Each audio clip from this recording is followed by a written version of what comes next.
Hello, everybody. Welcome to the LVLing Up Vodast, our vodcast where I get the immense pleasure of talking to business owners who have done something strategic or out of the box to transform their business.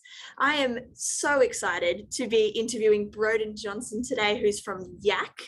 Yakk is an incredible digital agency based on the Gold Coast, and I first came across Yakk literally seeing a yak.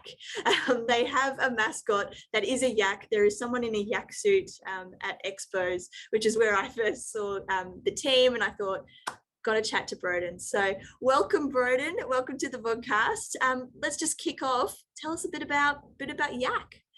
Yeah, no, thanks. I appreciate that. Nice intro, and we've got something special coming up for the next expo. That Yakk may make an appearance again, but no, he's very friendly. And I think the funniest story I've got about the Yakk costume was that we were walking through a shopping center one day with him, just making a bit of a ruckus, and security kindly escorted us out because apparently we're not allowed to do that. So bit of a learning curve there, but nonetheless, he will prevail. 30 seconds in, we've got our first tip, which is do not wear animal costumes through shopping centers. Apparently it's not allowed. But no, so yeah, my name's Broden, like Jazz said, so thank you for that. I founded Yakk Digital. I founded at the start of 2020, so in January. So we've only been going sort of a short space of time, which has been a fun journey so far. We've had lots of ups and downs throughout that last 2 years already. But today, where we are, we're a team of 12. We've just moved into a new office, and we're kicking a lot of goals, which is really cool. So we're going and we're hitting every single target we want to be hitting. But that's due to a lot of different things. But my background, I originally got into business world pretty young, after having a bit of a sales background in various different call centers. That was a strength of mine, was cold calling, and I think I've probably made at least 1 million cold calls in my time. Not always a fun thing to do, but it was definitely a good skill to have developed. And yeah, so when I was 20, I started my first company with a business partner, and we grew that company pretty quick. And within our first 12 months, we maybe had 20 odd staff, 2 different offices on the Gold Coast. And we can imagine I was nearly 20, well, I was probably 21 at this stage and making $1 million. So you can imagine what I'm running around, spending money, doing dumb stuff. I don't regret it, but I could have definitely spent my money better. Long story short, after 12 months in that business with this business partner, that's where I personally came across my biggest challenge, or my first challenge at that time. And he effectively, I rocked up one day to work, he was gone. Everyone, I felt something wrong. And for the life of me, I ended up checking the bank and it was just all gone, zero. And to this day, I've never heard from him again. So in a single day, I went from running a multiple 7-figure company to later on that afternoon being a good $200,000 in debt, because me being young and naive, I was the sole director, sole shareholder. On paper, I was the only one that exists. He didn't. And he managed to drain everything and leave. And like I said, I've never heard from him to that date. But what that gave me was a really quick education on how not to run a business. So I learned a lot of things the hard way going through that experience, because we went from such a high life. And I mean, I had a 1-year-old daughter at that age as well. So it was a really hard time to go through, from having such a high life to being in debt with no job, no income, not sure what to do with my life. But I think one of the first things that I like to do, and I like to mentor at young entrepreneurs as well, because I think one of the best things you can do in business is to have a good work ethic and have a good discipline, but above all, have determination that if you're going to get knocked down, make sure you can get back up, because as long as you keep getting up, you're never going to really fail. You're just going to maybe taking a wrong step. So after running that company, I learned a lot about business, on what we can do and what you shouldn't do, and more so a lot of what you shouldn't do. And I ended up working in real estate, selling some properties, getting myself out of that hole. But the day I got out of debt, I had $50 to my name that day. I just had my second daughter, and I'm like, look, my wife, I don't know, she's great that she let me do it, but I'm starting a new business, and that's when I started a company called Hello Reviews. So it's a company that helps with Google and whatnot. And that was about 4 years ago. And essentially from growing that to a pretty good point, that then transitioned into what Yakk is today. So Yakk sort of came off the back end of Hello Reviews because we were in that space doing some similar things, and our clientele we had a really good relationship with. They wanted to do all the marketing and whatnot. So yeah, we ended up separating the companies, and now Yakk's our flagship that we run through with, and it's been a good time. Brilliant. I have so many questions, so many thoughts already. The first one, I'll just go back to the start. You mentioned that Yakk only started the start of last year, so almost 2 years in. You've already got a team of 12, which was really amazing and surprising to me. And I was going to ask you about it anyway, but it sounds like that's what you did with your first company back when you were 20 as well, that you scaled up so quickly. Two-part question. One, how did you do that? Like, how did you achieve growth and scalability so quickly? And then secondly, you talk about the lessons learned.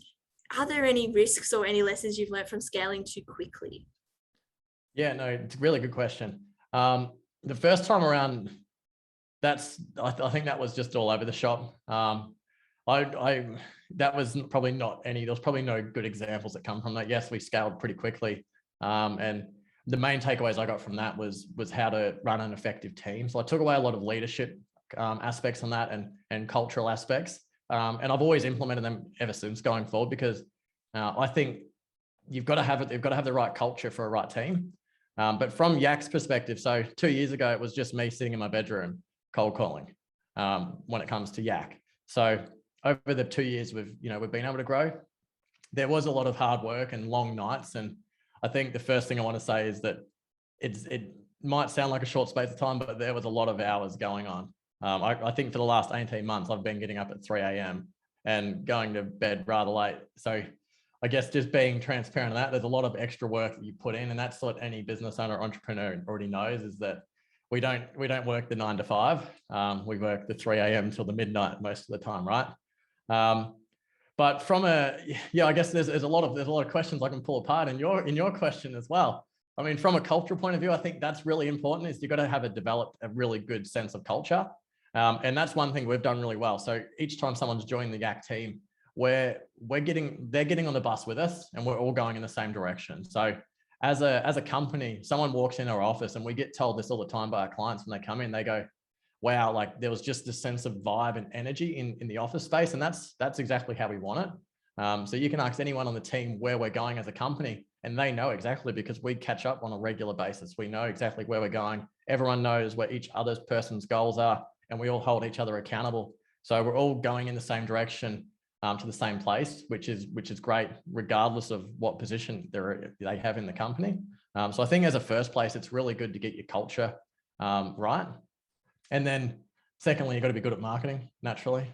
Marketing obviously plays a big part in it, and that's what we do for businesses. So, I think we've got a bit of an upper hand on some other businesses in that case, because we obviously do our own marketing, and we're able to develop that and get some really good marketing avenues going, to the place of where I started. It was cold calling. Now we're picking and choosing who we want to work with, because we've got an abundance of people coming into our door wanting to work with us, that we're a lot more selective of who we work with, if we want to work with the right people.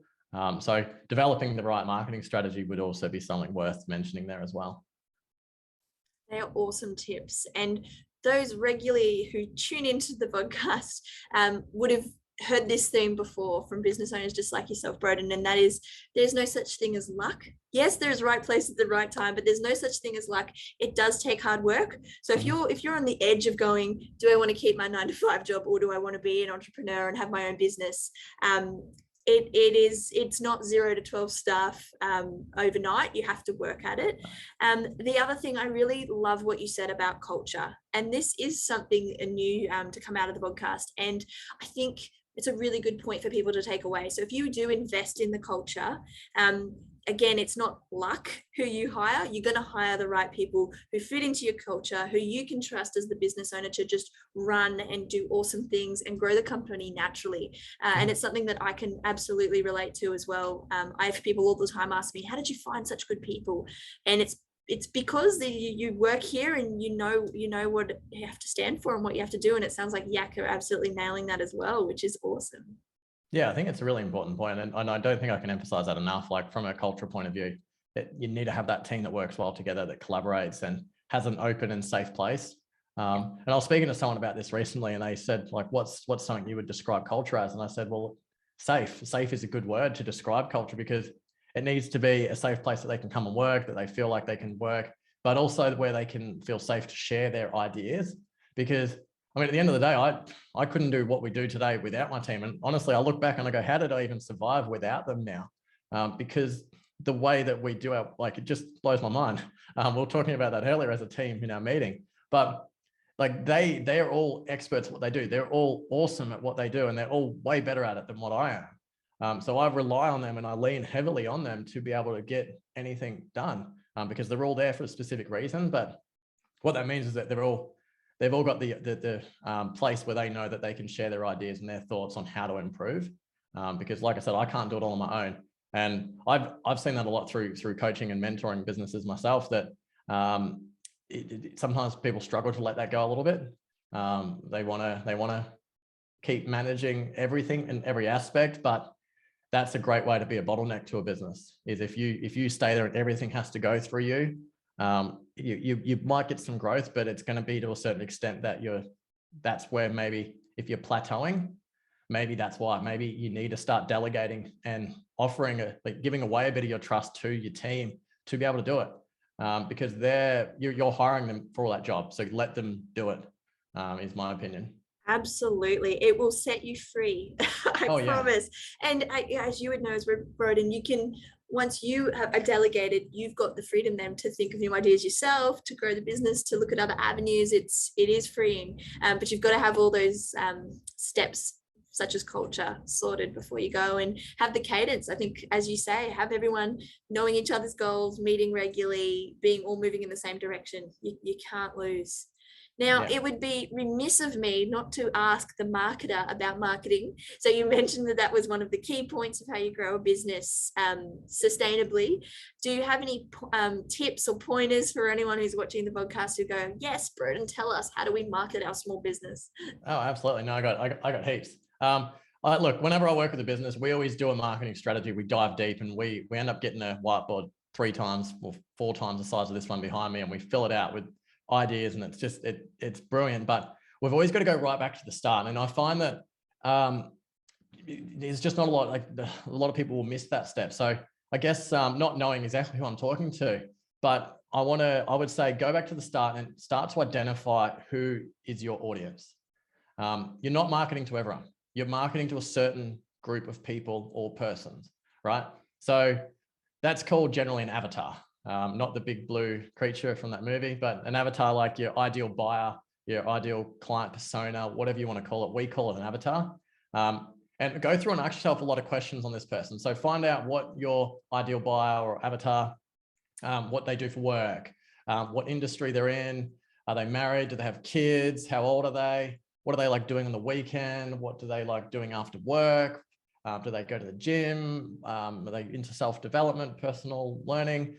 Could they be into uni? Go through and literally ask yourself 100 questions and find out exactly who that person is. And that's going to start to help you understand who it is you're marketing to. So for us, our avatar, we've given it a name. So it's good to give them a name. It gives them a bit more of a real personality. So in the office, if you hear us talking about Jenny, that's our avatar's name. We'll just talk about it like she's sitting right there in the office, right? But so our avatar's name is Jenny, and she's probably between the age of 35 and 50, runs a couple of businesses and a bunch of other things. And if you went through our list of clients, you would find that a large majority of them fit to that client persona really well. And it doesn't mean we don't work with other people, because those people we can still cater for and we still attract, but in our messaging that we get across, we can really try and target this person because we know them intimately. So we know really well what they like and what they don't like about marketers and what experiences they've had. So when we have a conversation with them, it's like we already know them, which is really good. And that's where, from a marketing perspective, you want to make sure that you've got that as a baseline. That's your starting point to any marketing campaign. Broden, before you go on, I just want to reiterate for those who are viewing this going, is he nuts? Like, do we really have to do this? I can back Broden on this. It works. Create your avatar, give them a name. It sounds really dorky, but it will absolutely unlock your marketing to have this person real. Give them a name, give them a story. So can back you up on that one. So what do you do next? Well, that the avatar falls the basis of everything you do next. So if you don't have it, you can't do the next step effectively. Like, so next you might want to look at, okay, what's your USP, which is unique selling point. So you might start to identify, well, all right, I'm in this industry, I do this. Everyone else does the same thing as me. What can I do differently? Or what do I do differently? And try and hone in on that. So if you do one little thing better than anyone else, that's your unique selling point. As a quick reference on that, it can be a perceived unique selling point. So maybe you do the same thing as someone else, but they don't tell people.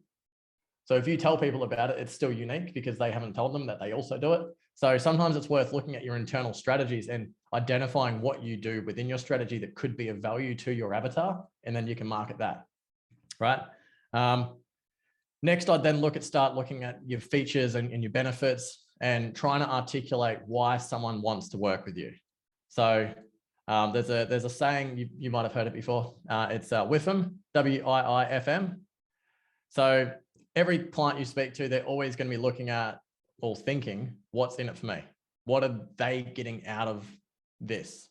Regardless of what you do, and it's just how human nature is, they're asking, what am I getting out of it? If they're going to click on your link, what are they getting out of going to your website? Are they getting something in return? If they pick up the phone and call you, what are they getting out of it? If they pick up your business card, like there has to be always a return on their time spent, because time's the most precious commodity. So if they're investing time into us by looking at our website or whatever it is you've got out there marketing wise, always keep that in mind. Are they getting something in return? Because trust me, they're thinking it. So if you're not, you're just shooting yourself in the foot. But because you know your avatar so well, you probably know what they're thinking already. And so going through your benefits is really good. But the reason I say benefits and features is that a lot of people get stuck up in the features of their product. It might be, I was reading something the other day about this, and it was like, okay, here's a pen. This pen's made out of plastic. No one cares it's made out of plastic. What's the benefit to that? It's that it's comfortable and it's going to help you hold it. In other bits, you might want to go a little bit deeper than that and start to understand, well, if you have a feature, what is the benefit to the client? What are they getting out of it? And then talk about that. Because no one cares about your product. They just want to know what's in it for them and why they should buy your thing, your product or your service, and are you solving their problem? I'm so glad you said that. It's something I talk about a lot. It's something you need to hear a few times, I think. And I've been writing notes furiously as you've been talking. But yes, it's not, features and benefits are not the same thing. They can sit side by side, but they are not the same thing. And also what you see as valuable is potentially not what your avatar sees valuable, and vice versa. What they see as really valuable might just be mundane to you. Yeah. You know, we'll let you know when we're going to be delivering your product. Yeah. It seems easy, seems basic, but to them, they're like, hallelujah, thank you very much.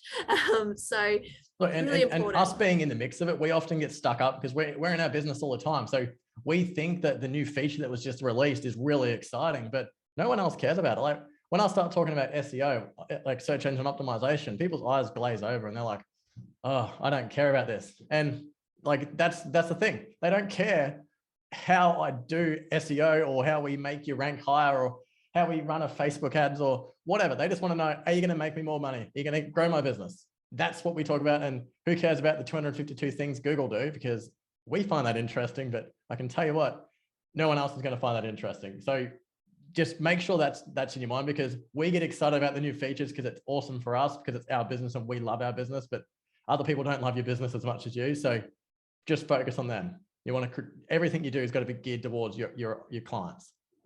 Absolutely. So features and benefits with the WIFM angle, what happens next? Well, after that, you want to start thinking about where can I maybe market to these people? So understanding, it's hard to do this without, because I usually use a diagram when I'm explaining this. Hence why I've always got whiteboards around, because I can draw on them all the time. But generally speaking, so there's going to be two main spots predominantly that you're going to be able to hit someone from a marketing angle, talking digital wise anyway. It's going to be across social media, whichever platform that might be, whether it's Facebook, Instagram, LinkedIn. or you're probably going to be able to go along the Google line, right? Depending on the business and what you do, there's going to be different options for different people. But generally speaking, there's 3% of people who are in what's called buy now mode, who are ready to take action on a product or service or buying something right this very minute. Those guys are great. Everyone wants to target those people because they're willing to throw money at you. So getting those people in your pipeline is a great way to start because they're clients right now. The downfall is that everyone else wants those clients as well. So from a marketing perspective, this is where Google and Facebook are pretty clever. They noticed that and they went, well, we're going to make this like a bidding house.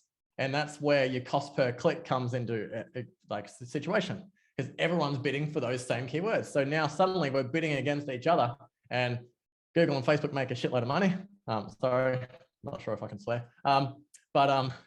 Like, yeah, Google make like 96% of their revenue from Google ads, FYI. So that's their money make. Anyway, sorry, I'm getting off track. So ultimately, everyone wants to target this top 3% of the audience, and you can do that nearly anywhere. You can get them on social media, you can get them on Google, they're actively searching. If you do a targeted ad on Facebook to show to your avatar, because you know who they are now, they're spending 2.5 hours a day on average on social media, you can easily target them and get them.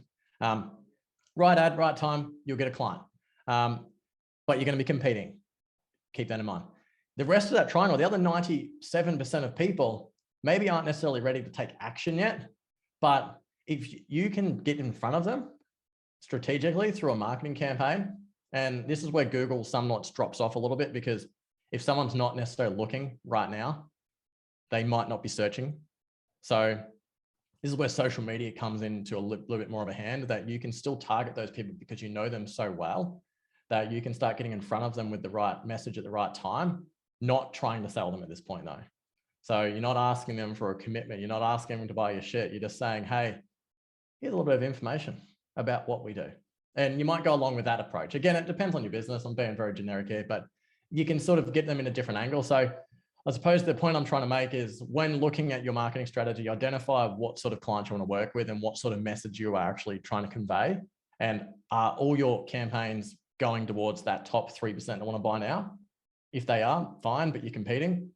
And maybe just try a different angle. If you can try a more educational, informational approach, you might be able to attract some of those people further down the funnel and get them into your marketing campaigns earlier. I love that. So for those at home taking notes like me, there's a very big difference with what Broden just mentioned. So 3% of people are ready to buy. Do not do a sales message to everyone with a call to action that says buy now, because the other 97% are going, no, thank you, not interested. In fact, you're annoying. Please go away. So you do need to have the balance. If you work with an awesome agency like Yakk, you'll be able to figure out who's in the 3% and potentially who's in the 97%. That is the gift of marketing. But if you're doing it yourself, have a mix. Have it more weighted towards the educational, the awareness. And you may have to say that message multiple times before those people convert from the 97 to the 3, ready to buy. I think you probably know the stats, Broden. If we're making a buying decision, we have to see a message a handful of times. It'll depend. There's a few different stats out there. Sometimes it might be 7 hours, depending on some industries. They might want to spend 7 hours worth of time with you before they trust you enough. It's called a law of familiarity. So it'll range from, they might need to see your brand 2 or 3 times, right up to maybe 64 times. That ranges dramatically depending on what you do, the size of your transaction, like maybe something large like buying a house, maybe not in today's property climate, but maybe something larger that has more weight on it is going to require a lot more trust to be giving compared to buying a $2 fidget spinner. So keep that in mind. But generally speaking, people want to see you quite a bit of time. Yeah, good question though. But you meant, so I suppose when you said then conversions, that's a really good point to touch on. So call to actions and having some sort of call to action. So you've done the marketing, you know who your avatar is, you know what your USP is, you've got the ad going. The next thing in the last step is getting them to convert. And believe it or not, people overlook that step. I've seen people spend hundreds of thousands of dollars on sending traffic to their website, and then they forget to ask them to do anything next. So they've sent them to a page, This actually happened. I had a meeting with someone just a couple of months ago, and they asked me to audit their marketing, and they'd spent $600,000 in the last 5 years. Their landing page didn't have a call to action at the top. So when people land on the page, they got the traffic, but because they didn't ask anyone to do anything, guess what? They didn't do anything. Yeah, they didn't do it. So you've got to ask them to do something. And then their form at the bottom was broken as well. But that's, so double check that help. As a side point. So making sure you've got clear and consistent call to action. So if you're sending people to a landing page to convert, make sure you've got a call to action that says, hey, sign up here. And then maybe you've got that button scattered throughout various places down. You know, if you're in doubt, go and get 5 people to go and test your page. Go and send it to 5 colleagues or business acquaintances or other entrepreneurs that you know, or business owners. Go and send it to them and say, hey, can you try this page out and let me know your thoughts? Don't ask your mum, dad, your brother, sister, husband, wife. They might not give you the genuine feedback. So go and ask someone that you know will give you a genuine feedback and say, hey, if you landed here from a cold ad, what would you think? Can you test all the buttons, make sure it works? What's the user experience like? Is it easy to check out? I know there's a lot of automation happening these days and people love doing automation, and by all means, I love that stuff too, but don't automate because it makes it easier for you. Automate because it makes it easier for your client. Back to the WIFM. Yeah, absolutely. Because there's stuff out there you can automate that's going to make it easy for you, but it means your client has to then double handle their information and punch it all in. And therefore you're not making it easy for them, so they're going to leave. Yeah. So they're going to drop out. Just keep that in mind as well. But yeah, that was just a side point I wanted to make. Brilliant. And I'm so glad you brought up UX or user experience testing. There's this perception, and I talk about this, both customer experience and user experience testing a lot with companies. And there's this perception that it has to be really long or it's really cumbersome to do. Literally ask 5 people to have a look on your landing page and they can give you the results back in an hour, and it will literally change your conversion rate. So please take that tip. That was excellent, Broden. I did want to end this marketing discussion just back to what we were saying before about 97 versus 3. I do talk with a lot of business owners a lot who go, oh, we had a marketing agency and it didn't work. We only got 1 sale and we weren't happy about it. We're going to stop after a month worth of marketing with them. You've probably got a good formula of how long you should stick it out, but I would imagine a month is not enough because you might be there. The 97 might be seeing the ad, they're raising their awareness, they're interested, they're going to convert at some stage. And if you were to cut that, you've potentially lost that opportunity. So you give your marketing a chance and you might get some conversions. Yeah, and it's a good point. Like there's no specific time frame that's the golden number, but just a bit of common sense, I suppose, comes into it. So depending on your budget, if you're spending tens of thousands of dollars a month, you're probably going to get through that testing phase quite quickly. If you're spending $10 a day, it's probably going to take a lot longer to get through that testing phase because of the numbers that you're going to get. So by all means, test it out. But on the flip side, to play the devil's advocate, we've had loads of clients that have had bad experiences with other agencies, and it does happen. So feel it out. Like you got to go with your gut to some extent as well. Like test out, and like if the communication's good and things like that, that's what you want to look for in an agency, is make sure that you've got clear, transparent communication, that you can speak to them all the time, because that's something that comes far and few between. So go with your gut to some extent. There's no golden rule on when you should sack your agency, but I think as business owners, we've probably built a lot of what we've got off intuition. So use that. Beautiful. Now, I'm conscious we're rapidly running out of time, but there is one more thing I'd like to talk to you about, Broden, and that was you mentioned at the start that you do a lot of mentoring and you've learned lots of lessons in business. And did I spy as well that you may have done some study in entrepreneurship? Is that true? Some study? Yes. Maybe not. No. You're just an entrepreneur from 20. Yeah, no, I've never studied anything officially, to tell you the truth. There you go. So, yeah, but nonetheless, moving on. Tell us about what you've learned. I've just learned a lot through self-taught, making mistakes. Like over the last 10 years, I've started and founded numerous different businesses. Some have worked, some haven't, some are still going, some aren't. I've just done it through trial and error and figuring it out. And I suppose because I'm in the line of work that we do, we work with hundreds of businesses all the time in different areas, and we very quickly find out what works and what doesn't work from that. So gives me a bit of a leg up in that line of work. But I mean, I read a lot and listen to audiobooks, and I've got really good mentors and things. And that's why I like to mentor, because if I didn't have a mentor when I was at an early age of, I think 17, when I first got a mentor, I wouldn't be where I am today. So that's something I love doing. So I've been into schools and been able to mentor some of the senior students through various things and just share a story. And I think that's just something I'm really passionate about, that it helped me so much, so that if I can help others, then that sort of fills up my cup. I love it. I love it. Pay it forward. Something like that. All right. We'll end the vodcast in a minute, but I mean, you've had a plethora of tips for us in this vodcast, but do you have 3 big tips that you'd like to share with people who might be watching about how they might grow, scale, transform their business? Yeah, sure. I'll summarize that in the ABC. So when you build a business, you're going to need authority. So try and build authority through your testimonials and other sources of credible places being featured, etc. Whatever. Authority is going to be tip number 1. Tip number 2 is make sure your branding is on point. Branding is super important, and I don't think it gets enough mentioned in a lot of line of work.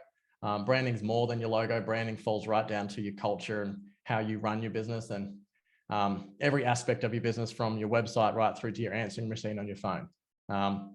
Branding is really important, so keep that clean and crisp and consistent, most importantly. And then conversions, test your conversions, make sure that's happening. Check your call to actions, check your user experience, make sure that things are converting. So that's the ABC. There you go. That was awesome. I really put you on the spot, but you just smashed them out. And of course, we can't forget D, which is, if you are going to have an animal suit, don't walk through a shopping centre. Save that for sporting fields and expos. That's right. Yes. Unless you're a really fast runner. Right. Well, thank you so much for your time today, Broden. This was an exceptional chat, and I always feel inspired to do more things, do more marketing from the back of today. But thank you everyone for tuning in, and we'll see you for the next episode of the LVLing Up Vodast. Thanks.